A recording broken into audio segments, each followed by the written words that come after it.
Short. Strong. Espresso English. Fuel your day. Let's learn. Okay, real question. If someone walked up to you right now and said, I will give you $1 million or I will give you 10 extra years of life, what do you say? Just like that? No catch? No catch. You have 3 seconds. Go. I froze. I actually froze just now. That is embarrassing. That freeze tells you everything. Welcome to Espresso English Podcast. I am Aria. And I am James. And today we are asking the question that nobody wants to answer honestly. Money or time? $1 million or 10 extra years? Which one do you actually choose? And before we go any further, this is a B1 level episode, perfect for intermediate learners. Beginners, you are welcome too. We will keep it clear and natural. Today we are going to talk about why this question is so hard to answer. We will share what psychology actually says about money and happiness. And trust me, one of the findings is going to surprise you. And stay until the end for our word tour. 5 phrases that will help you talk about life choices like a native speaker. And here is the thing. There is one idea we discovered a theory from a Nobel Prize winner that completely changed how we think about this question. We will get to that in about 10 minutes. It is the kind of thing where you hear it and go, oh no, that is me. Exactly, so stay with us. But first, quick question for you. Right now, today, how many hours this week did you spend doing something that genuinely made you happy? Not productive, not useful, just happy. Drop that number in the comments. Just the number. We want to see it. And later in this episode, we will give you one tiny exercise to help you figure out where your time is actually going. But first, let us get into the story. Because James has a story, and it starts with a news article and a very long silence. So this happened about 3 weeks ago. It was a Tuesday night. I was at my desk, probably around 11 p.m., finishing up some work I had been putting off all day. Classic Tuesday energy. The worst. And I was scrolling through my phone while waiting for a file to load, and I saw this article. A 35-year-old man died suddenly. Heart attack. Oh. And the article mentioned almost like a side note that he left behind an apartment and a car. Like those were the important details. That is such a strange thing to include. Right? And I just sat there. I read it twice, and I felt this weird stillness, like the room got quieter. I think we have all had that moment. You read something like that, and for about 3 seconds, everything stops. 3 seconds. Exactly 3 seconds. And then I went back to my spreadsheet. We say health is the most important thing, and then we immediately go back to the spreadsheet. That is the thing that got me. I did not even make a conscious decision to keep working. My hands just went back to the keyboard, like my body had already decided. That is almost scarier than choosing to ignore it. It really is. And I kept thinking about it the next morning. I made coffee and I just stood in the kitchen and I thought, okay, if I am being honest, if someone gave me the choice right now, $1 million or 10 extra years. What did you think? My first instinct was the money. Really? And then I felt guilty about it, like I was supposed to say the years, like that was the right answer. But that guilt is so interesting because it means you already knew what you were supposed to say, and your gut said something different. Completely different. And I think that gap between what we say and what we actually feel, that is where the real conversation is.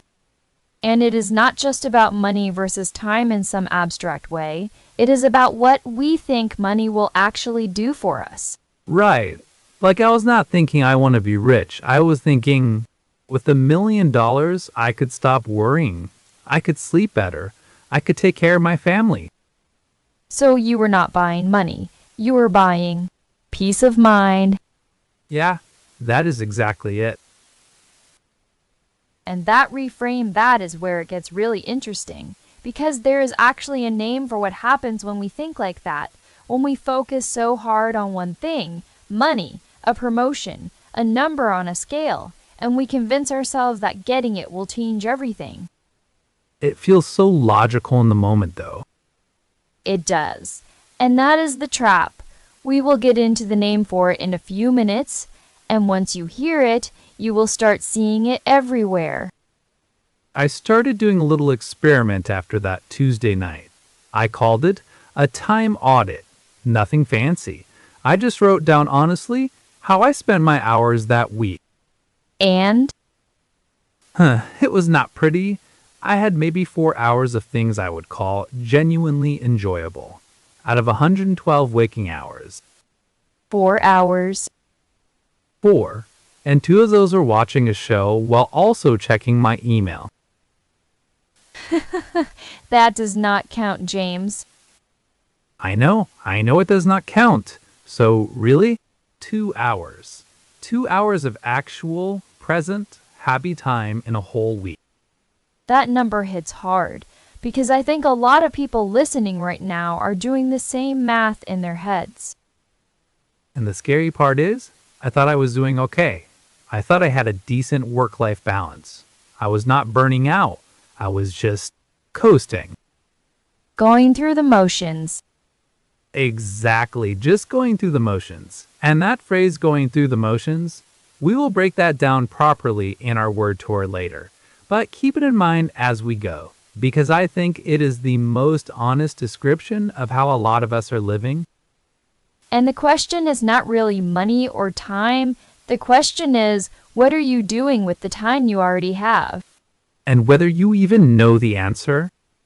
And here's the thing. There's actually a name for why we keep getting this wrong. A theory from one of the most respected psychologists in the world. And once you hear it, you will not be able to unhear it. We will get there. But first tell us, what is your gut answer? $1 million or 10 extra years?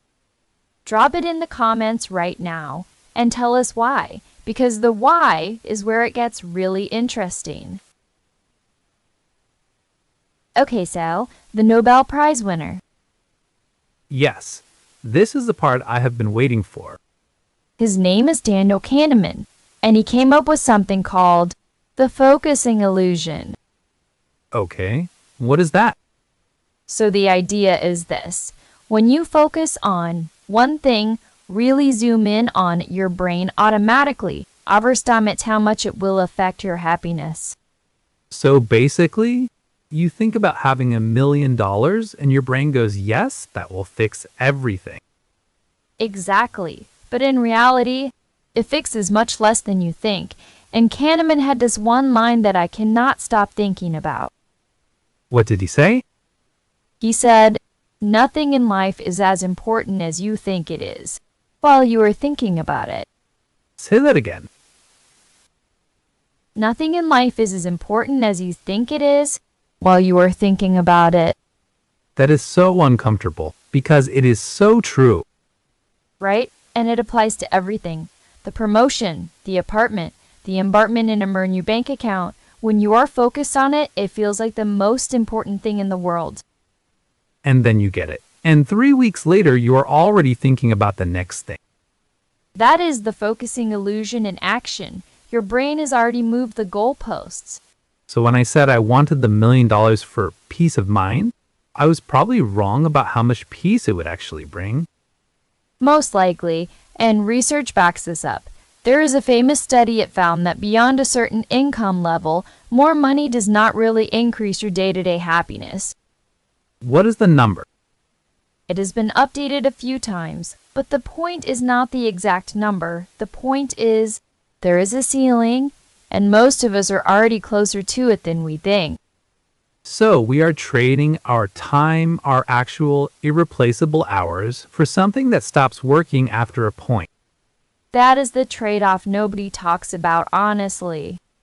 And that word trade-off is so important here because every choice is a trade-off. You say yes to one thing, you are automatically saying no to something else. And most of us are making those trade-offs on autopilot without even realizing it. Like I was. Every night at my desk at 11 p.m., I was not consciously choosing work over rest. I just defaulted to it. So here is what I tried. And this is not a big dramatic life overhaul. It is genuinely tiny. I love tiny. Tiny is sustainable. Exactly. So I started doing what James called a time audit. But I gave it one extra rule. I did not just write down what I did, I wrote down how I felt during each thing. Oh, that is different. Because you can spend 2 hours watching TV and feel genuinely rested. Or you can spend 2 hours watching TV and feel vaguely guilty and empty the whole time. Same activity, completely different experience. And when I looked at my week through that lens, I could see very clearly which hours were actually filling me up and which ones were just passing time. Spinning your wheels. Spinning your reels, going nowhere, but feeling busy. And we will come back to that phrase in the word tour too. I think a lot of people listening right now are nodding, because we are all a little bit guilty of this. Filling our days with motion that does not actually move us forward. And the fix is not to quit your job and move to a beach. I want to be very clear about that. Unfortunately.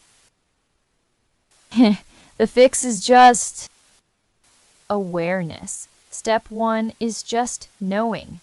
Looking at your week honestly and asking, where did my hours actually go?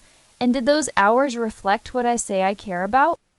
Because most of us have a big gap between our stated values and our actual calendar. Huge gap. And seeing that gap without judging yourself for it, that is what puts things in perspective. That phrase puts things in perspective. I use that all the time, but I never really stop to think about what it means. It means stepping back far enough to see the whole picture, not just the thing you are zoomed in on right now. Like zooming out from the spreadsheet and seeing the whole week, the whole year. The whole life. Yeah, the whole life. And here is your think time right now. Seriously, pause for just a second. What is one thing you have been putting off, not because you are too busy, but because you keep choosing something else instead? Drop it in the comments. Just one thing. We genuinely want to know, and I will be reading every single one. Because naming it is already step 1. You do not have to fix it today. Just name it. And the second tiny step, and this one is for the English learners specifically, is to have this conversation in English. Yes, this exact question. Would you rather have $1 million or 10 extra years? Take it to your language partner, your study group. Even just talk to yourself in the mirror. I do that. It is not weird. It is a little weird, but it works. Practice saying, personally, I think I would choose the time. Because at the end of the day, money can be earned again, but time cannot. Or, I used to think I would choose the money, but now I realize what I was really looking for was security, and there are other ways to build that. Those sentence structures, personally, I think, and I used to believe, but now I realize, they are gold for expressing opinions in English. Natural, confident, and very B2. And they work in any conversation, not just this one. And hey, if this episode is resonating with you right now, this is the moment. Hit that like button and subscribe. It genuinely helps us keep making episodes like this one. We put a lot of care into these conversations, and knowing you are out there listening, that means everything. So, what is the one thing you want to spend more time on? Drop it in the comments right now. We read every single one. And speaking of time well spent, it is time for our word tour. 5 phrases to help you talk about life, choices, and what actually matters. Let us slow it down.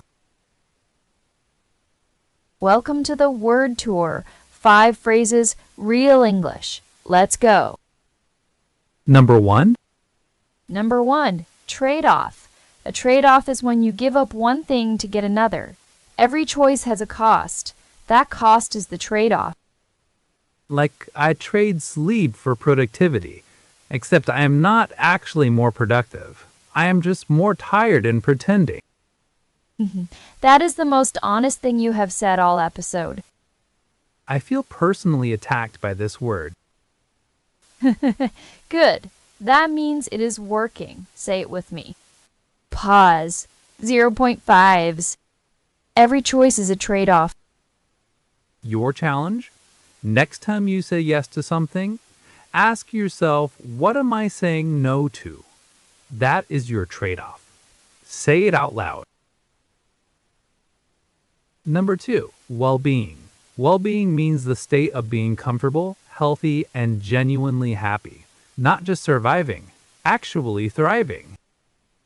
And it covers everything: your physical health, your mental health, your relationships. It is the whole picture. I think we talk about well-being like it is a luxury, like it is something you earn after you finish all your work. But the work never finishes, so we keep postponing it. Exactly. And that is the trap. Say it with me. Pause. 0.5s. I need to protect my well-being. Use this one today. Tell someone or just tell yourself, my well-being matters. Mean it. Number 3, go through the motions. Remember when James described his Tuesday nights? Sitting at his desk, working, but not really present? That is going through the motions. You are doing the actions, but your heart is not in it. I lived in that state for months. Technically working, technically fine, but completely hollow inside. And the scary thing is it looks fine from the outside. Nobody can tell. Only you know. And sometimes you do not even want to admit it to yourself. This is basically your life story, James. Do not call me out like that. Say it with me. Pause. 0.5s. I have just been going through the motions. If that sentence felt a little too real just now, that is your sign. Use it, name it, then change it. Number 4, put things in perspective. This means stepping back and seeing the full picture, not just the thing you are stressed about right now. Like when you were panicking about a deadline, and then something bigger happens in your life, and suddenly the deadline does not feel so catastrophic. That shift, that is, putting things in perspective. And you do not have to wait for something bad to happen to do it. You can choose to zoom out anytime. And honestly, this whole episode has been one long exercise in perspective. I love that. Say it with me. Pause. 0.5s. This helps me put things in perspective. Your challenge? Use this phrase this week when a friend is stressed. It is kind, it is grounding, and it sounds very natural. And number 5, at the end of the day. This one means when everything is considered, when all the noise settles, what actually matters. It is one of those phrases that sounds simple but carries a lot of weight when you use it right. Like, at the end of the day, 10 extra years means 10 more mornings with the people you love. That one landed. I literally did write that at 11 p.m. last night. Of course you did. Say it with me. Pause. 0.5s. At the end of the day, time is what matters most. Use this to close any argument, any reflection, any hard conversation. It signals wisdom, and it always sounds natural. So, money or time? I think what this conversation really showed me is it is not actually about the $1 million. It is about what we think the $1 million will give us. Peace, security, freedom. And those things, you can start building them right now, with the time you already have. The focusing illusion is real. We zoom in on the thing we do not have and forget to actually live inside the life we do have. And the time audit is your starting point. Just one honest look at your week. No judgment, just truth. So here is our question for you this week, and we want a real answer in the comments. If you did a time audit right now, what would surprise you the most? Where would your hours actually be going? Tell us. We read every single comment. Everyone. This is Aria. And this is James. And you've been listening to Espresso English Podcast. Thank you for spending some of your time with us today. We do not take that lightly. Genuinely, of all the things you could have done with this hour, you chose to grow. That matters. And your English journey does not stop here. We have more waiting right there on your screen. Pick any video and keep going. We will see you in the next one.